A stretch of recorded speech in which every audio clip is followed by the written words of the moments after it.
అయితే ఈ కేసులో తన పాత్రకు సంబంధించి ఎలాంటి ఆధారాలు లేవని కవిత ఆ పిటిషన్లో పేర్కొన్నారు. తనపై అక్రమంగా కేసు పెట్టారని చెప్పుకొచ్చారు. నిందితులు ఇచ్చిన స్టేట్మెంట్ ను ఆధారంగా చేసుకుని తనను లిక్కర్ కేసులో ఇరికించారని కవిత అన్నారు. మరోవైపు కవిత వాదనలను ఈడీ అధికారులు వ్యతిరేకిస్తున్నారు. కవిత లిక్కర్ కేసులో కింగ్ పింగ్ అని ఆప్ సౌత్ గ్రూప్ నకు మధ్య కవిత దళారీగా వ్యవహరించారని ఈడీ అంటోంది. లిక్కర్ స్కామ్ లో భాగంగా 100 కోట్ల ముడుపుల వ్యవహారంలో కవితదే కీలక పాత్ర అని చెబుతోంది. ఇండో స్పిరిట్ ద్వారా తిరిగి ముడుపులు కవిత వసూలు చేశారని అంటోంది. కిక్ బ్యాక్స్ చేరవేతలో కవిత కీలకంగా ఉన్నారని, సాక్ష్యాలు దొరకకుండా కవిత తన ఫోన్లో డేటాను డిలీట్ చేశారని కోర్టు దృష్టికి తీసుకెళ్లారు ఈడీ అధికారులు. ఆమె బెయిల్ ఇస్తే సాక్షులను ప్రభావితం చేయగలరని, సాక్ష్యాలను ధ్వంసం చేస్తారని, కాబట్టి ఎట్టి పరిస్థితుల్లో కవితకు బెయిల్ ఇవ్వకూడదని ఈడీ తన కౌంటర్ పిటిషన్లో కోర్టును కోరారు. ఈ నేపథ్యంలో కవితకు బెయిల్ వస్తుందా లేదా అన్న దానిపై ఉత్కంఠ నెలకొంది.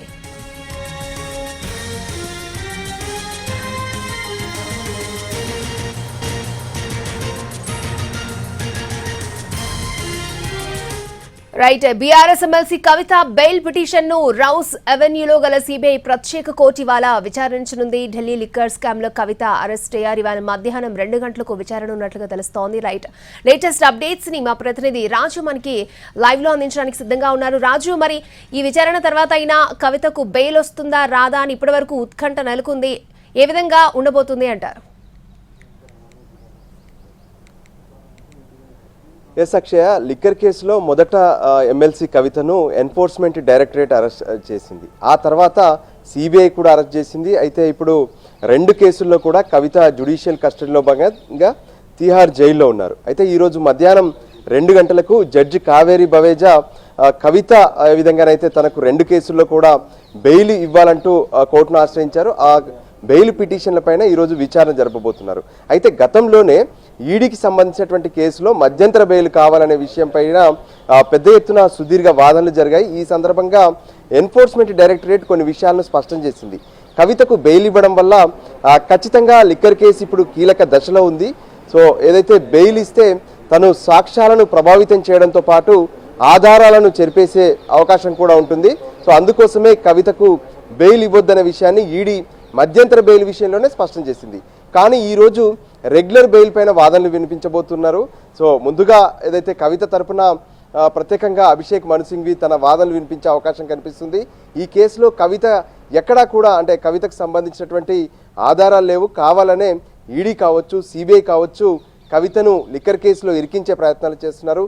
ఎవరైతే వాంగ్మూలాలు ఇచ్చారని చెప్తున్నారో వాళ్ళందరూ కూడా అప్రూవర్గా మారి బీజేపీతో టైఅప్ అయి ఉన్నారు. అందుకోసమే ఇదంతా కావాలనే కుట్రతోనే చేస్తున్నారని చెప్పి కవిత తరపున వాదనలు వినిపిస్తున్నారు. కానీ అదే సమయంలో ఈడీ కావచ్చు సిబిఐ కావచ్చు తమ వద్ద అన్ని ఆధారాలు ఉన్నాయి. ప్రత్యేకంగా ఆమ్ ఆద్మీ పార్టీకి 100 కోట్ల రూపాయలను కవిత హవాలా రూపంలో చేరవేశారు. మరోపక్క ఏదైతే ఢిల్లీలో ఉన్నటువంటి మద్యం వ్యాపారంలో కవిత ఇండో స్పిరిట్స్ కంపెనీలో భాగస్వామిగా ఉన్నారు. ఇంకోవైపు డిజిటల్ ఆధారాలను మొత్తం కూడా తను ధ్వంసం చేశారు. అంటే ఆమె వాడినటువంటి సెల్ ఫోన్లలో ఉన్నటువంటి డేటాను మొత్తం కూడా ధ్వంసం చేశారు. మరోపక్క అరుణ్ రామచంద్ర పిల్లై కావచ్చు, బుచ్చిబాబు, శరత్ చంద్రారెడ్డిలు ఇచ్చినటువంటి వాంగ్మూలాల మేరకే కవితను ఈ కేసులో పెట్టాల్సి వచ్చిందనే విషయాన్ని స్పష్టం చేశారు. సో కొత్తగా సిబిఐ ఇప్పుడు శరత్ చంద్రారెడ్డిని ఏదైతే ఢిల్లీలో తను దక్కించుకున్నటువంటి 5 రిటైల్ జోన్లకు సంబంధించినటువంటి లిక్కర్ షాపుల విషయంలో ఒక్కొక్క షాప్కు 5 కోట్ల రూపాయల మేర మొత్తం 25 కోట్ల రూపాయలను కవిత డిమాండ్ చేశారు. దాన్ని శరత్ చంద్రారెడ్డి నిరాకరించడంతో ప్రత్యేకంగా హైదరాబాద్లో ఉన్నటువంటి శరత్ చంద్రారెడ్డి కంపెనీలు ఇబ్బంది పడాల్సి వస్తుందనే విషయంలో బెదిరించింది కూడా కవిత అని చెప్తున్నారు. ఇంకో పక్క మహబూబ్ నగర్లో అసలు ఎటువంటి స్థలం లేకున్నప్పటికీ కూడా 14 కోట్ల రూపాయల వాల్యూ చూపించి దానికి సంబంధించినటువంటి లావాదేవీల విషయంలో 14 కోట్ల రూపాయలను శరత్ చంద్రారెడ్డి నుంచి కవిత తీసుకున్నటువంటి ఆరోపణలు కూడా ఉన్నాయి. ఇంకోవైపు కవిత నిర్వహిస్తున్నటువంటి జాగృతి సంస్థకు సైతం 80 లక్షల రూపాయలను శరత్ చంద్రారెడ్డి విరాళంగా ఇచ్చారనే విషయాలను కూడా స్పష్టం చేస్తున్నారు. సో ఓవరాల్గా కూడా కవితకు బెయిల్ ఇవ్వద్దనే విషయాన్ని అటు దర్యాప్తు సంస్థలు ఈడీ కావచ్చు సిబిఐ కావచ్చు స్పష్టంగా చెప్తున్నాయి. సో ఇరువైపులా మరి వాదనలు విన్న తర్వాత కోర్టు ఎటువంటి నిర్ణయం తీసుకుంటుంది అనేది కూడా చూడాల్సి ఉంటుంది. అయితే ఇప్పటి వరకు ఎప్పుడూ కూడా అంటే అరెస్ట్ అయినటువంటి తొలినాళ్లలో ఎవరికి కూడా రౌజ్ ఎవెన్యూ అంటే ట్రయల్ కోర్టు ఎక్కడా కూడా బెయిల్ ఇచ్చినటువంటి దాఖలాలు కనిపించలేదు.